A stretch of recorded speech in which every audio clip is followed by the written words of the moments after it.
এতিয়া চতুৰ্থ শ্ৰেণীৰ 2023 চনৰ সমাজ বিজ্ঞানৰ প্ৰশ্নপত্ৰখনৰ দ্বিতীয় অংশটোৰ দ্বিতীয় ভিডিঅ'টোলৈ আমি আহোঁ। এইটো 5 নম্বৰ প্ৰশ্নটোৰে আৰম্ভ কৰিম। ক অংশৰ লগত খ অংশ মিলাই লিখা। এতিয়া ক অংশত দিয়া আছে এয়া উত্তৰ পূব সীমান্ত ৰেলপথ, দক্ষিণ ৰেলপথ, উত্তৰ ৰেলপথ, পূব ৰেলপথ।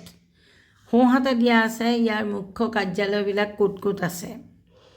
কলকাতা, নতুন দিল্লী, চেন্নাই, গুৱাহাটী। এইকেইটা খেলি মেলিকৈ দিয়া আছে। এতিয়া আমি কি কৰিব লাগিব? আঁচ টানি মিলাব লাগিব। মই ইতিমধ্যে মিলাইছোঁৱেই। প্ৰথমতে চোৱা, উত্তৰ পূব সীমান্ত ৰেলপথ, তাৰ মুখ্য কাৰ্যালয় গুৱাহাটীত আছে। দক্ষিণ ৰেলপথৰ মুখ্য কাৰ্যালয় চেন্নাইত আছে। উত্তৰ ৰেলপথৰ মুখ্য কাৰ্যালয় কলকাতাত আছে। আৰু পূব ৰেলপথৰ উত্তৰ ৰেলপথৰ নতুন দিল্লীত আছে আৰু পূব ৰেলপথৰ কলকাতাত আছে। মই আকৌ কৈছোঁ, ৰেলপথসমূহৰ মুখ্য কাৰ্যালয় ক'ত আছে মিলাবলৈ দিছে। উত্তৰ পূব সীমান্ত ৰেলপথ গুৱাহাটী, দক্ষিণ ৰেলপথ চেন্নাই, উত্তৰ ৰেলপথ নতুন দিল্লী, পূব ৰেলপথ কলকাতা। এইকেইটা এনেকৈ মিলাবা। 6 নম্বৰ প্ৰশ্নত আছে দ্ৰাবিড় গোষ্ঠীৰ পৰা উদ্ভৱ হোৱা 3টা ভাষাৰ নাম লিখা। দ্ৰাবিড় গোষ্ঠীৰ পৰা উদ্ভৱ হোৱা 3টা ভাষাৰ নাম লিখা। এই 3টা ভাষা হ'ল তেলেগু, তামিল আৰু কানাড়া। তেলেগু, তামিল আৰু কানাড়া। তাৰপিছত আহিলে খাৰুৱা তেল পৰিশোধন কৰি পোৱা 3বিধ ইন্ধনৰ নাম লিখা। ইন্ধন মানে কি? জুই জ্বলাওঁতে সহায় কৰা বস্তু, নহয় জানো? গতিকে এয়া হ'ল কেৰাচিন, পেট্ৰল আৰু ডিজেল। ইয়াৰে কেৰাচিন তেলটো আমি সকলো গাঁওবিলাকত মানুহে ঘৰত ব্যৱহাৰ কৰে আৰু জুই জ্বলাবলৈ আৰু লেম্প চাকি জ্বলাবলৈ। আজিকালি অৱশ্যে লেম্প চাকি জ্বলোৱা গাঁও নায়েই। তাৰপিছত পেট্ৰল আৰু ডিজেল ব্যৱহাৰ কৰে বিভিন্ন ধৰণৰ ইঞ্জিন, মটৰ গাড়ী আদি চলাবলৈ। বনজ সম্পদৰ পৰা পোৱা 4টা সুবিধা উল্লেখ কৰা। বনজ সম্পদৰ পৰানো আমি কি 4টা আমাৰ উপকাৰ হয় বা সুবিধা হয় চোৱা। বনজ সম্পদে প্ৰাণী জগতৰ বাবে অম্লজান যোগান ধৰাৰ উপৰিও গৃহ নিৰ্মাণ, দলং, কৃষি সঁজুলি, ক্ৰীড়া সামগ্ৰী আদিৰ বাবে কাঠ যোগান ধৰে। প্ৰথম কথাটো, বনজ সম্পদ মানে হৈছে গছ-গছনি।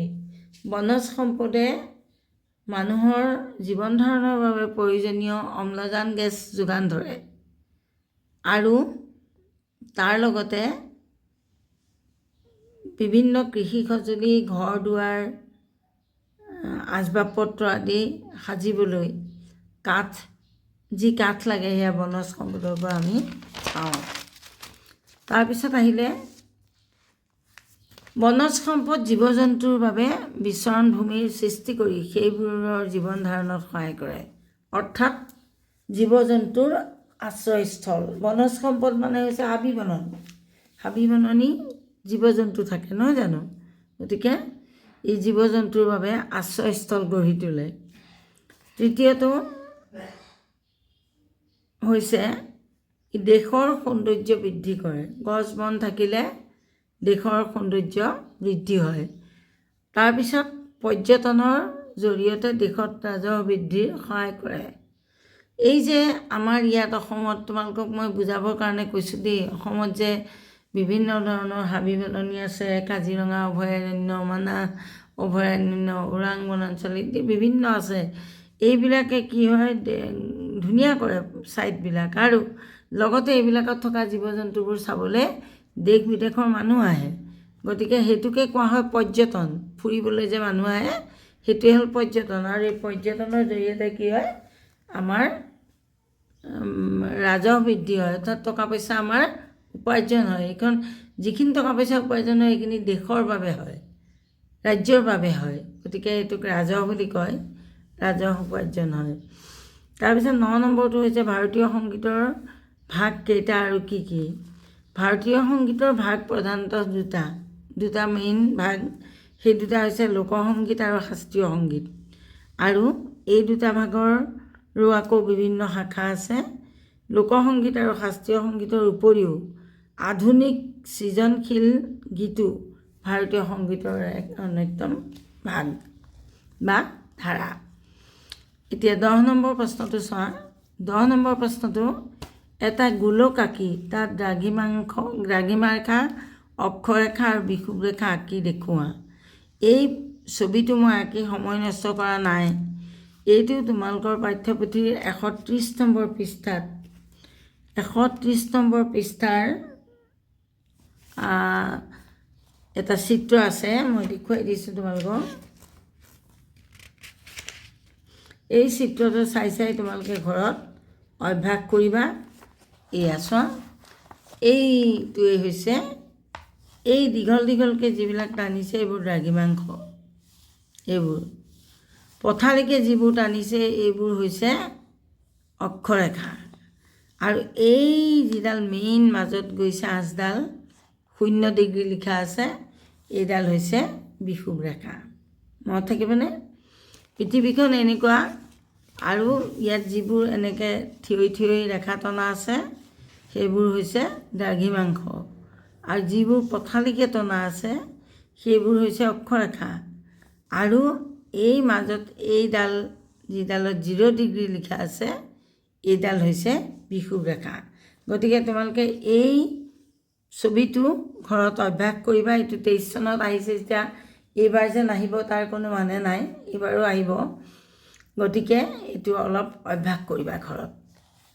তাৰপিছত আহিলে পৰিৱেশ বিজ্ঞান। অতি চমু উত্তৰ দিয়া। অতি চমু উত্তৰবিলাকত 1 নম্বৰকৈ দিছে, এটা শব্দত লিখিলেও হ'ব, আৰু নহ'লে তোমালোকে এটা বাক্যত লিখিলেও হ'ব। প্ৰাকৃতিক ভাৰসাম্যতাৰ অপৰিহাৰ্য অংগ কি? প্ৰাকৃতিক ভাৰসাম্যতাৰ অপৰিহাৰ্য অংগ হৈছে উদ্ভিদ। খ, পৃথিৱীয়ে কিমান দিনত সূৰ্যৰ চাৰিওফালে এপাক ঘূৰে? এইটো হ'ব 365 সমষ্টি 4 ভাগৰ এদিন। 365 সমষ্টি 4 ভাগৰ এদিন। তাৰপিছত আহিলে মৰুভূমি কি? পৃথিৱীৰ উপৰিভাগৰ শুকান বালিময় গছ গছনি নথকা বিস্তৃত এলেকাকে মৰুভূমি বোলে। বায়ুমণ্ডলত থকা আৰ্দ্ৰতা কিহৰ ওপৰত নিৰ্ভৰ কৰে?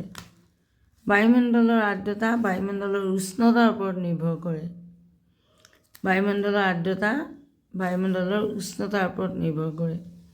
তাৰপিছত আহিলে উত্তৰ লিখা। 2 নম্বৰকৈ আছে, 3টা লিখিবলৈ দিছে। আৰ্দ্ৰতা কি? জলীয় বাষ্পৰ পৰিমাণ, বায়ুমণ্ডলত থকা জলীয় বাষ্পৰ পৰিমাণ বা বতাহত থকা ভাপৰ পৰিমাণ, বায়ুমণ্ডলত থকা জলীয় বাষ্পৰ পৰিমাণ বা বতাহত থকা ভাপৰ পৰিমাণেই হ'ল আৰ্দ্ৰতা। স্থানীয় বতৰ কিহে নিৰ্ণয় কৰে? ঠাই এখনৰ বতৰ কিহে নিৰ্ণয় কৰে? এখন ঠাইৰ সূৰ্যৰ পোহৰ, তাপ, বায়ুৰ চাপ, বতাহ, বৰষুণ আদিয়ে সেই ঠাইখনৰ বতৰ নিৰ্ণয় কৰে।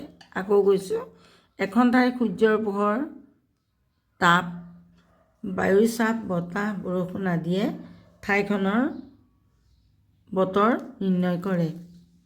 তাৰপিছত আহিলে বায়ুমণ্ডলে আমাক কিদৰে সহায় কৰিছে? বায়ুমণ্ডলে আমাক তলত দিয়া ধৰণে সহায় কৰিছে। 1 নম্বৰ কথা, জীৱন ধাৰণৰ বাবে অতি প্ৰয়োজনীয় অম্লজানৰ যোগান ধৰে।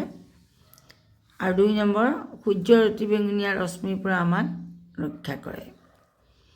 তাৰপিছত আহিলে 13 নম্বৰ প্ৰশ্ন, খালী ঠাই পূৰণ কৰা। 3টা দিছে, 1কে 3। ক, পৃথিৱীৰ গড় উষ্ণতা হ'ল ডেছ চেণ্টিগ্ৰেড। চেণ্টিগ্ৰেড হ'লে 15 ডিগ্ৰী, আৰু যদি ফাৰেনহাইট বুলি দিলেহেঁতেন তেতিয়াহ'লে 59, অৰ্থাৎ 59 ফাৰেনহাইট। এতিয়া খ, ভাৰতৰ বিখ্যাত মৰুভূমিখনৰ নাম কি? ভাৰতৰ বিখ্যাত মৰুভূমিখনৰ নাম হ'ল থৰ। তাৰপিছত পৃথিৱীৰ খোলাটো ডেছ আগুৰি আছে, কিহে আগুৰি আছে? মাটি আৰু পানীয়ে। তাৰপিছত বায়ুমণ্ডলৰ যিকোনো 3টা স্তৰৰ নাম লিখা। বায়ুমণ্ডলৰ 3টা স্তৰ হৈছে ট্ৰপস্ফিয়াৰ, ষ্ট্ৰেটোস্ফিয়াৰ আৰু মেছস্ফিয়াৰ। তাৰপিছত আহিলে শেষৰ প্ৰশ্নটো, পৃথিৱীৰ বিখ্যাত মৰুভূমি 3খনৰ নাম লিখা। পৃথিৱীৰ বিখ্যাত মৰুভূমি 3খনৰ নাম হৈছে কালাহাৰী, গোবি আৰু চাহাৰা। ইমানতে এই দ্বিতীয় পাৰ্টটো শেষ হৈছে। তোমালোকে 2টা ভিডিঅ' মই দি দিম, 2টা ভিডিঅ' ভালধৰণে চাবা আৰু পৰীক্ষাৰ বাবে প্ৰস্তুত হ'বা, কাৰণ ইয়াৰ পৰা প্ৰশ্ন অহাৰ পূৰ্ণ সম্ভাৱনা আছে। গতিকে তোমালোকে বহুতখিনিয়ে পঢ়িব লাগিব, সময় অকণো নষ্ট নকৰিবা, পৰীক্ষা খুব ভালদৰে দিয়া। আজিলৈ ইমানতে এৰিছোঁ।